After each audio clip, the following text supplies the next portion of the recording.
Our Wednesday luncheon Lenten lesson from Father Andrew of the Society of Divine Compassion is the principles of our Lord's life.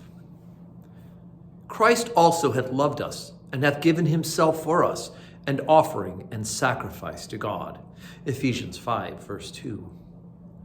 Our Lord's life was made up of two ruling principles: devotion to his Father in perfect self-oblation and charity towards men. There is no rivalry between the love of God and the love of man, if both are kept in their right proportion. It was because God so loved us that Christ came, and in all his devotion to our interests and our salvation, he was fulfilling and expressing his Father's will. Our Lord never sought a cross or a mortification as ends in themselves. His way was always to follow the will of the Father in simplicity. Wherever that took him, he went, though it took him right past his mother to Calvary, right away from Bethany and his friends, right up to the hill of suffering.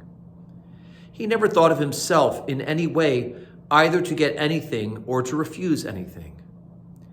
We should let things come to us in the way of the will of God, without scruple and without presumption, accepting them if they come, not coveting them if they do not. Ask nothing, refuse nothing, was a maxim of St. Francis de Sales. To live in love and charity with our neighbors is not easy, and for no one can it have been more difficult than for our Lord. No one could have seen the limitations of others more clearly than our Lord did, or been more conscious of their sinfulness.